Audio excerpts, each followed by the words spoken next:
دوستو ویڈیو کو پورا دیکھیں اور چینل کو سبسکرائب ضرور کریں، ویڈیو کو شیئر کریں جس سے دوسرے لوگ بھی فائدہ اٹھا سکیں، گھنٹی والا بٹن دبا دیں جس سے آگے آنے والی ویڈیو کا نوٹیفیکیشن آپ کو مل سکے۔ کمنٹ سیکشن میں اپنے کمنٹس ضرور ڈالیں جس کا میں ضرور جواب دوں گا۔ کوڑے لگانے والا ان کا غلام تھا قمبر، اپنے غلام کو بچایا جا سکتا تھا کیونکہ پاور میں تھے، لیکن فوراً کہا آئے میرے غلام ادھر آؤ، قمبر ادھر آؤ۔ اس یہودی نے کہا ہے کہ تم نے اس کو 3 کوڑے زیادہ مارے۔ قمبر نے اعتراف کر لیا کہ ہاں کچھ کنفیوژن تھا، بھول چوک میں کچھ میں غلطی کر گیا تھا، مجھے ڈاؤٹ ہے 1 زیادہ لگا یا 2 یا 3، گنتی مجھے صحیح سے یاد نہیں ہے، لیکن ہاں 1-2 کوڑا زیادہ ہو سکتا ہے کہ پڑ گیا۔ کہا کہ وہ کہہ رہا 3، تم بتاؤ۔ قمبر نے کہا کہ مجھے صحیح سے یاد نہیں۔ حضرت علی نے کہا پھر اسی یہودی کی بات صحیح مانی جائے گی، کیونکہ وہ جس کو سزا ملتی ہے نا وہ سب کچھ گنتا ہے، ایک دن گنتا ہے، اگر 20 کوڑے کی سزا ہے تو ہر کوڑا، کوئی زیادہ تو نہیں پڑ رہا کیونکہ اس کو تکلیف ہوتی ہے تو وہ گنتا جاتا ہے۔ تو یہودی گن رہا تھا تو اس کی بات مانی گئی، اعتراف کیا قمبر نے، ہاں لگ سکتے ہیں۔ فرمایا اے یہودی اب تم کوڑا لو۔ غلام سے کہا قمبر اس کو کوڑا دو، اس یہودی کو کوڑا دیا۔ اور کاش میڈیا لکھے اور چیخ چیخ کر بتائے کیا یہ عدل ہے آج ہمارے یہاں، کیا یہ انصاف ہے آج سب کے ساتھ۔ پاور میں حضرت علی اور اپنے غلام قمبر سے کہتے ہیں کہ کوڑا اس یہودی کو دو، اور قمبر سے کہتے ہیں ادھر کھڑے ہو جاؤ۔ سب کے سامنے یہودی میرے غلام قمبر کو بھی 3 کوڑے مارے، اور اس یہودی نے سب کے سامنے 3 کوڑے مارے۔ 3 کوڑے اس یہودی نے سب کے سامنے مارے حضرت علی کے غلام کو۔ اس عادلانہ نظام کے اندر اتنا سکون تھا کہ کبھی کوئی یہودی کبھی کوئی عیسائی نہ حضرت علی کے خلاف بغاوت کا حرم بلند کر سکا اور نہ کوئی شکایت کر سکا۔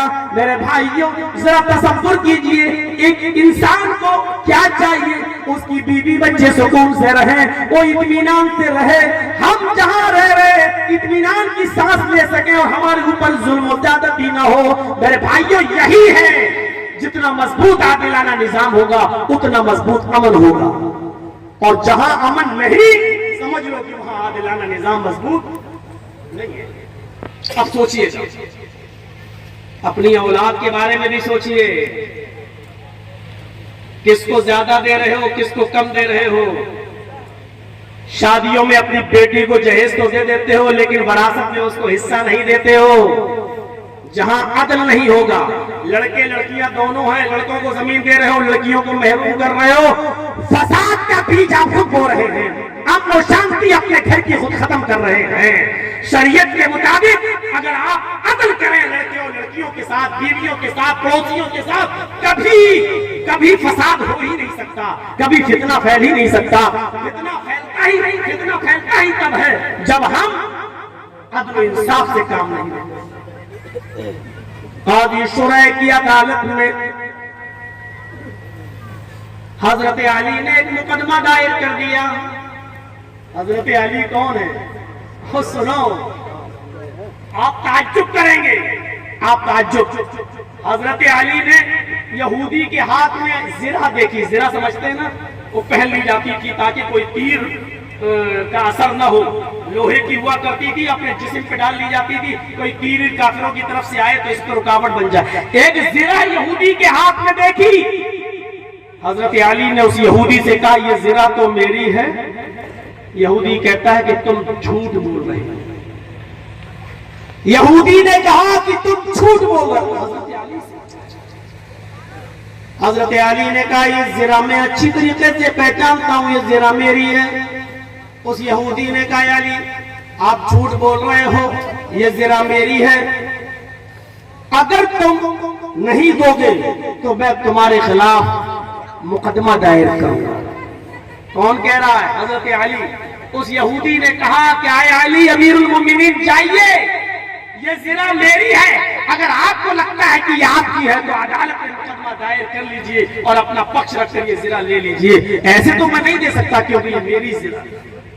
حضرت علی نے مقدمہ دائر کیا، امیر المومنین ہیں لیکن مقدمہ دائر کر رہے ہیں اپنی ہی ریاست اور اپنے ہی ملک میں رہنے والے ایک عام یہودی کے خلاف مقدمہ دائر کر دیا قاضی شریح کی عدالت میں۔ قاضی شریح نے اس یہودی کو طلب کیا، حضرت علی سے پوچھا تم کیا کہنا چاہتے ہو؟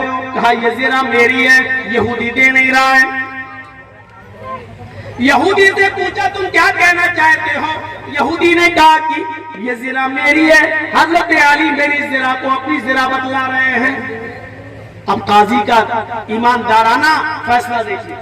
قاضی نے کہا اے علی مقدمہ آپ نے دائر کیا ہے، امیر المومنین نہیں، ابھی عدالت میں ہو، یہ امیر المومنین کا لقب رکھیے باہر، ابھی آپ ہمارے عدالت میں ایک مجرم کی حیثیت سے آئے ہیں، آپ نے مدعی دعویٰ آپ نے کیا ہے تو ثابت آپ کو کرنا پڑے گا، آپ کو ثابت کرنا پڑے گا۔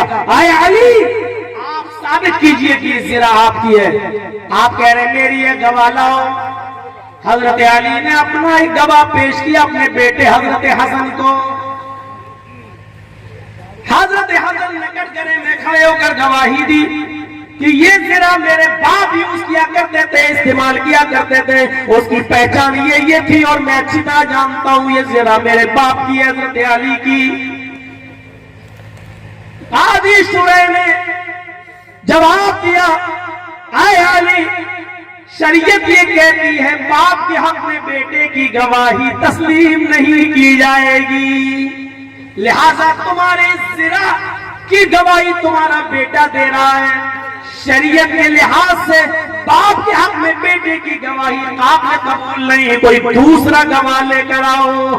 بیٹے کی گواہی طلاق قرار دی جا رہی ہے، بیٹے کی گواہی ریجیکٹ کی جا رہی ہے، بیٹے کی گواہی معطل کی جا رہی ہے، نہیں مانی جائے گی۔ حضرت علی نے کہا اپنے غلام سے کہ تم اور گواہی دو۔ ان کے غلام نے گواہی دی کہ یہ زرا میرے آقا کی ہے، میں نے کئی مرتبہ پہنے ہوئے دیکھا ہے اور اس کی پہچان یہ اور یہ سب اس زرا کے اندر موجود ہے، میں اچھی طریقے سے جانتا ہوں یہ زرا میرے آقا کی ہے، امیر المومنین کی حضرت علی کی ہے۔ قاضی شریح کی عدالت پھر فیصلہ سناتی ہے اے علی غلام کی گواہی بھی مالک کے حق میں قبول نہیں کی جا سکتی ہے، کیونکہ غلام اکثر مالک کے فیور میں ہوتا ہے اور مالک کے دباؤ میں پریشر میں بولتا ہے۔ شریعت کی روشنی میں غلام کی گواہی بھی مالک کے حق میں قبول نہیں کی جائے گی۔ اے علی بیٹے کی گواہی پہلے معطل ہو چکی ہے، اب میں آپ کے غلام کی گواہی بھی قرار دے رہا ہوں، معطل قرار دے رہا ہوں۔ بیٹے کی بھی اور غلام کی دونوں کی گواہی خارج، تیسرا کوئی گواہ لے کر آؤ جو آپ کا بیٹا نہ ہو، آپ کا غلام نہ ہو۔ حضرت علی نے معذرت چاہ لی، کہا غلام اور بیٹے کے علاوہ میرے پاس کوئی اور گواہ نہیں ہے۔ آج کل تو کوڑیوں میں مل جاتے ہیں گواہ، جھوٹی گواہی دینے کے لیے عدالت کے باہر بھی کھڑے رہتے ہیں کہ گواہی دلوا لو جھوٹی۔ حضرت علی چاہتے تو ان کے اشارے پر 20 لوگ گواہی دے سکتے تھے، لیکن حضرت علی نے کیا کہا بیٹے اور غلام کے علاوہ میرے پاس کوئی اور گواہ نہیں ہے۔ قاضی شریح نے فیصلہ سنایا اے یہودی یہ زرا تمہیں دی جاتی ہے، اس کے مالک تم ہو، کیونکہ حضرت علی اپنا پکش مضبوطی سے نہیں رکھ سکے اور اپنی زنا کی گواہی میں وہ گواہ پیش نہیں کر سکے، اور جو دو گواہ انہوں نے پیش کیے تھے وہ ان کے اپنے گھر کے تھے، جن کی گواہی شریعت کی روشنی میں قابل قبول نہیں ہے۔ ان کی گواہی نہ ملنے کی وجہ سے یہ زنا اسی کو دی جاتی ہے جو اس کا مالک ہے، جس کے ہاتھ میں یہ ہے۔ ہاں یہودی زنا کے مالک تم ہو، اس کا حق تمہیں دیا جا رہا ہے، تم لے کے جا سکتے ہو۔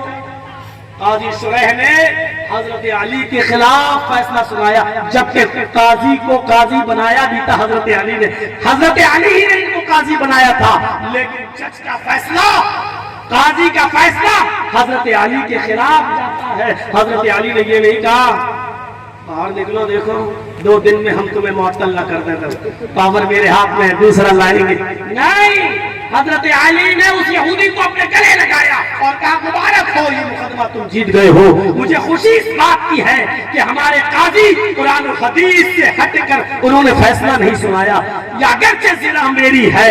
اس یہودی نے عدالت کے باہر نکل کر چیخ کر اور چلا کر کہا، اے علی سچ یہی ہے کہ یہ زنا آپ کی، لیکن میں دیکھنا چاہتا تھا کہ یہ قاضی اور یہ جج کہیں آپ کے پریشر میں کام کرتا ہے یا آپ کے نبی کے بتائے ہوئے اصول اور ضابطے کے مطابق کام کرتا ہے۔ آپ کے جج نے، قاضی نے وہی کام کیا جو قرآن و حدیث نے اس کو سکھایا۔ میں یہی دیکھنا چاہتا تھا کہ آپ کے دور خلافت میں قرآن و حدیث پر کتنا عمل ہوتا ہے، آپ کا قاضی آپ کے پریشر میں کام کرتا ہے یا کتاب و سنت کی روشنی میں کام فیصلہ سناتا ہے۔ یہ ذرا آپ لیجئے۔ اور وہ یہودی وہیں پر کھڑے ہو کر چیختا اور چلاتا ہے، کہتا ہے کہ ایسے مذہب پر میں بھی قربان ہو جاتا ہوں جس مذہب نے قاضی کو پریشر میں آنے مروب نہیں کیا، اور قاضی نے حضرت علی کی پرواہ نہیں کی امیر المومنین ہونے کی۔ اشہد ان لا الہ الا اللہ و اشہد ان محمدا عبدہ و رسولہ، یہ کلمہ پڑھا اور اسلام لے آیا۔ عدل تھا تو امن، عدل تھا تو شانتی تھی۔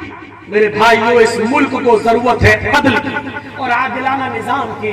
انشاءاللہ مہاتما گاندھی کے قول کے مطابق، ستیہ اور اہنسا میں جو لکھا ہے اس کے مطابق آپ عدل قائم کر دیجئے، خون خرابہ اپنے آپ بند ہو جائے گا۔ مجرم جو بھی ہو، چاہے وہ داڑھی والا ہو یا ٹیکا دھاری، مجرم کو سزا ملنی چاہیے۔ اس وقت یہ نہ دیکھا جائے کہ اس کو اس لیے چھوڑا جائے کیونکہ یہ ٹیکا دھاری ہے، اور اس کو اس لیے قتل کیا جائے یا مارا جائے کیونکہ یہ داڑھی والا ہے۔ مجرم کو مجرم کی نظر سے دیکھا جائے، ہندو مسلم سکھ اور عیسائی کے عینک سے نہ دیکھا جائے۔ پھر دیکھو ہمارا یہ ملک سونے کی چڑیا پھر سے بن جاتا اور بحال ہو جاتا ہے۔ میرے بھائیوں، غلط کو غلط کہو کیونکہ وہ غلط ہے، صحیح کو صحیح کہو کیونکہ وہ صحیح ہے۔ میرے بھائیوں، آتنکواد کا اور دہشت گردی کا کوئی چہرہ نہیں ہوتا ہے۔ دہشت گردی ہے، چاہے وہ کوئی بھی کرے، میرے بھائیوں اس کو دہشت گرد ہی کہا جائے گا۔ عادلانہ نظام قائم کیجئے، اس میں امیر و غریب مت دیکھیے، اس میں ہندو و مسلم و سکھ اور عیسائی مت دیکھیے، عادلانہ نظام قائم کیجئے۔ پھر دیکھیے بھارت میں امن اور سب کا حصہ میں مہاتما گاندھی نے یہی کہا ہے کہ اگر بھارت میں امن اور سکون اور شانتی چاہتے ہو تو عمر فاروق جیسا نیائے، عدل اور انصاف قائم کر دو، بھارت میں امن اور شانتی بحال ہو جائے گی۔ بلکہ یہاں تک لکھا کہ خون خرابہ بند ہو جائے گا۔ خون خرابہ بند کرنے کے لیے ایک ہی راستہ ہے اور وہ ہے عادلانہ نظام۔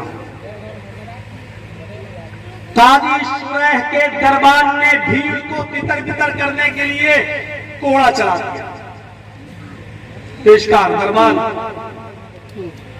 ایک فیصلہ سنانے والے تھے حضرت قاضی شریح، بھیڑ کو الگ کرنا تھا۔ تتر بتر ہوتا ہی ہے، کہیں بہت زیادہ بھیڑ ہوتی ہے تو پولیس والے کبھی لاٹھی چارج کرتے ہیں، کبھی آنسو گیس کے گولے چھوڑتے ہیں تاکہ بھیڑ تتر بتر ہو جائے۔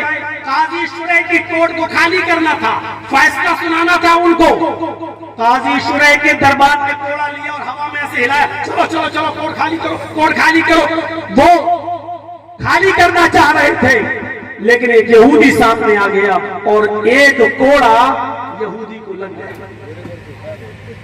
اس یہودی نے اسی جگہ کھڑے ہو کے قاضی شریح سے کہا، آپ کے دربار نے مجھے کوڑا مارا ہے،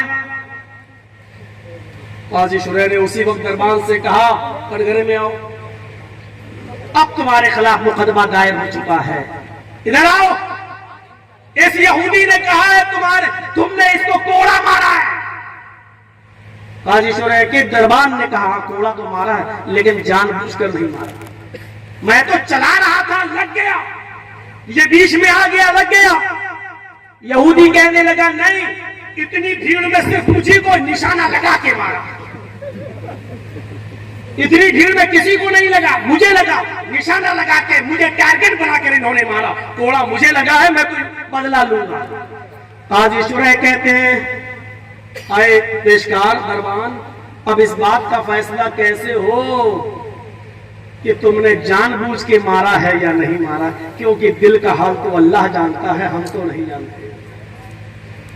یاد ہے نا وہ منظر کہ کسی جنگ میں کسی صحابی نے تلوار ایک کافر کو مارنا چاہا تو اس نے فوراً تلوار زمین پر پھینک دی اور ہاتھ اٹھا لیا اور کہا اشہد ان لا الہ الا اللہ واشہد ان محمدا عبدہ ورسولہ۔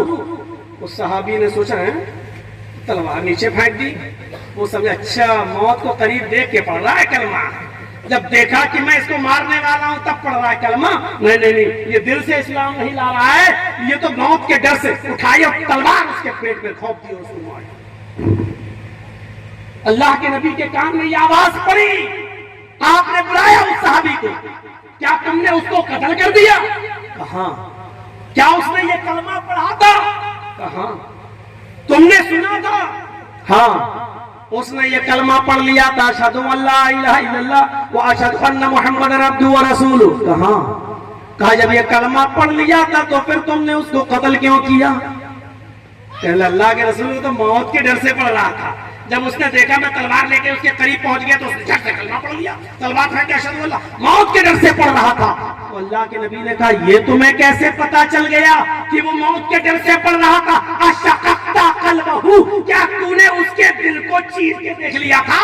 کیا تو اس کے دل کو پھاڑ کے دیکھ لیا تھا کہ وہ موت کے ڈر سے پڑھ رہا ہے یا اللہ کے خوف سے پڑھ رہا ہے؟ کل قیامت کے دن تم اس کلمے کو کیا جواب دو گے؟ کل قیامت کے دن تم اس کلمے کو کیا جواب دو گے؟ میرے بھائیوں، قاضی شریح نے کہا آئے میرے دربان، مجھے نہیں معلوم کہ اس نے تم نے جان بوجھ کے مارا ہے یا نہیں، تمہارے کہنے کی بنیاد پر ہم نہیں مان سکتے۔